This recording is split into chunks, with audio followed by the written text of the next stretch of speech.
조기 퇴직한 50대 임원의 노후 준비. 50대 임원으로 2019년도에 퇴직한 한 고객님께서는 창업을 계획하지도 않고 동종업계에 취업하려고 하지도 않았습니다. 하청업체에 스카우트제도 있었는데 그렇게 하지도 않았고 일부 모아둔 저축으로 생활하고 제2의 삶을 준비하면서 본인의 노후와 삶의 만족도를 올리고 싶은 게 목표였습니다. 하지만 현실은 그렇지 않았기 때문에 상담을 거쳐서 저에게도 상담을 요청하셨던 분입니다. 퇴직 후에는 정신적인 부분에서 자유롭고 싶어 하는 건 모두의 바람입니다. 하지만 관계적 스트레스에서 벗어나는 건데, 그래서 조기 은퇴를 위해서 파이어 운동이 일어나고 있는 것도 같습니다. 자, 이런 결정을 하긴 쉽지는 않습니다. 사실 현금 보유액은 얼마 되진 않지만 7억이라는 퇴직금 또한 노후 준비로는 턱없이 부족한 자금입니다. 자, 노후 조기 퇴직을 결심하게 된 계기는 무엇이었을까요? 바로 퇴직금 준비 위해서 어떻게 활용할까? 이걸 어떻게 하면 조금 더 효율적인 연금 준비액을 마련할 수 있을까라는 생각에서부터 찾기 시작한 겁니다. 자, 저희가 드린 내용으로는 이분은 퇴직금 대부분을 10년간 운영하기로 했는데 퇴직금 중 1억은 추가 생활비로 사용하고 나머지 6억 원 금융자산에 모두 투자했습니다. 노후 자금으로 수령하기로 한 건데요. 이번 케이스를 통해서 여러분도 조기 퇴직에 따른 노후 준비를 어떻게 할 수 있을지 참고해 보시면 좋을 듯 합니다. 매우 간단합니다. 자, 한 고객님께서는 퇴직 후에 하고 싶은 일이 있었기 때문에 퇴직을 결정하셨는데 그 대신 3년에 해당하는 급여와 보상을 좀 당겨서 받을 수 있었습니다. 노후를 위해서 이런 결정을 하셨던 이유는 조기 퇴직으로 인한 퇴직금의 운용기간을 확보해서 노후 준비로 활용하는 것이 현명할 것이라는 판단 때문이었는데, 자, 이렇게 결정할 수 있었던 이유, 그 내용은 바로 이겁니다. 조기 퇴직에 따른 자녀의 대학 및 결혼은 퇴직 시 당겨받은 급여와 상여 부분으로 어느 정도 대체가 되기 때문에 순수 퇴직금 6억 원은 부부의 노후 준비 자금으로 활용할 수 있었습니다. 이 점이 가장 큰 이유였고, 자, 노후 준비를 위한 퇴직금의 활용 재원들은 바로 이분이 가입해 두셨던 연금저축보험, 그리고 변액연금보험 2건, 퇴직연금 IRP가 있습니다. 자, IRP는 개인 퇴직연금 계좌입니다. 자, 은퇴 전까지 퇴직금을 운용하기 위한 제반 내용을 말씀을 드리면 이러한 준비된 연금 자산들을 통해서 지금 말씀드리는 10가지의 이런 교육 상담이 이루어졌기 때문입니다.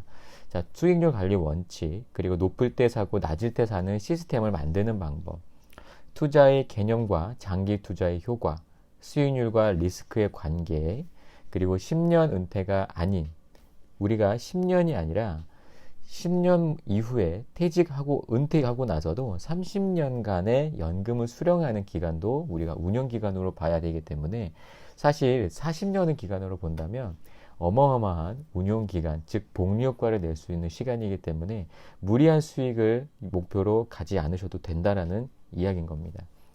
자, 그리고 1%의 차이가 내는 연금 수령액의 차이, 그리고 투자와 투기의 차이, 우리가 투자와 투기를 아는 그 선만 지켜도 우리는 묻지마 투자를 영역으로 가지 않을 수 있습니다. 자, 그리고 채권형 펀드와 주식형 펀드의 이해, 마지막으로 고객 유형에 따른 포트폴리오 성과 분석을 통해서 이해를 시켜드렸습니다. 자, 추가적인 운영 방안들은 무엇이 있었냐면, 자, 7억 원 중에 6억 원만 은퇴자금으로 활용한다고 했습니다. 자, 1억 원은 생활비로 사용하기 위해서 원금을 사용한 것이 아닌 월 지급식 상품을 통해서 인컴 수입을 만들었습니다. 그럼 원금은 그대로 있겠죠. 자, 그러므로 인해서 매월 몇십만 원의 생활비가 매월 바탕이 되기 때문에 심리적으로도 안정된 생활을 할 수 있고, 또 이로 인해서 심리적인 안정이 있기 때문에 원하는 일을 통해서 기초소득을 마련하는 데 더 도움이 되겠죠. 자, 퇴직금 6억 원은 모두 연금 재원으로 활용했는데 변액연금 적립금을 확인해 보니까 약 1억 7천만 원, 7천만 원이었네요. 7천만 원을 6억을 더해서 6억 7천5백만 원을 5년 납 5년 거치 상품으로 전환하게 됩니다. 자, 이렇게 하면 10년 이후에 노후 준비로 월 급여금은 현재보다 상향 조정돼서 수령액은 몇만 원이 되는 겁니다. 자, 몇백만 원이 되는 겁니다. 자, 10년 전부터 보유한 연금 수령액은 기존 예상 연금 수령액 대비 컨설팅 전과 후에 대비는 1.8배 정도가 늘어나게 되는데, 예를 들면 2,500만 원을 받을 수 있었던 고객이라면 상담 후에는 연금을 4,500만 원을 쓰게 되는 효과를 가져오게 된다는 것입니다. 자, 현금 유동성을 원했기 때문에 실제 연금 상품이 아닌 저축 상품을 통해서 안정적으로 수령을 하도록 했기 때문에 뭐 높은 수익률을 가진 뭐 주식에 투자한다고 이런 것들이 아니라는 겁니다. 자, 그럼 마지막으로 금융자산이 이렇게 활용했고, 자, 주택, 부동산은 부부가 보유할 최종 자산입니다. 부동산까지 활용하시게 되면 남아있는 상속에 대한 재원이 없을 수 있고 하기 때문에, 그리고 추가적으로 자금이 필요할 수 있습니다.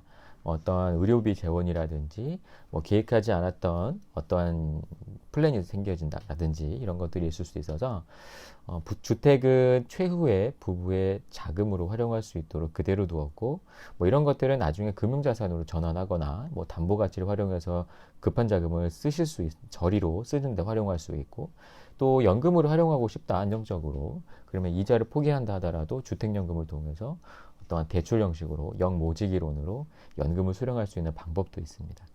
자, 정리하면, 자, 퇴직 후 노후 준비를 함에 있어서 가장 중요한 것은 남아있는 시간을 활용하는 겁니다. 우리가 수익률을 생각하는 순간 시간이라는 개념은 더 중요해질 수밖에 없는데, 제가 블로그에 적어놓은 그 미래 가치는 현재 보유의 곱하기 1 플러스 수익률의 시간 승수입니다. 자, 수익률보다 중요한 것이 시간의 개념인데, 우리가 종이를 42번, 42번만 적으면 달까지 갈 수 있다는 것을 여러분 혹시 알고 계시죠? 자, 여러분도 다 아는 사실입니다. 복리 개념을 설명할 때 우리가 이 개념들을 많이 도입하는데, 사실 복리 개념을 설명을 할 때 제가 설명드리는 또 한 가지가 있습니다. 25년 동안 연금을 준비하는 것과 20년의 연금을 준비하는 그 5년의 시간을 보내는 사람의 차이는 한 달을 보낼 때 약 130만 원을 보내게 되는 겁니다. 130만 원이라는 가치를 잃어버리게 되는 거죠. 자, 이처럼 한 고객님께서도 10년이라는 시간이 있었기 때문에 인생의 방향을 정립하는데 도움이 될 수 있었던 겁니다. 자, 클로징 하겠습니다. 자, 저는 항상 느낍니다. 시간을 헛되이 보내는 것은 이 우주에서 가장 큰 손해라는 것을 느끼게 되고, 단지 금융이 아니라 인간이 할 수 있는 모든 것에서 어떤 것이든 실행하는 하루를 만드시길 바랍니다. 여러분이 생각했던 운동이든 공부든 생각했던 그 어떤 비즈니스든 시작하는, 실행하는 하루가 되셨으면 좋겠습니다. 오늘도 이 블로그 포스팅을 통해서 1% 성장하는 하루가 되셨으면 좋겠습니다. 고맙습니다.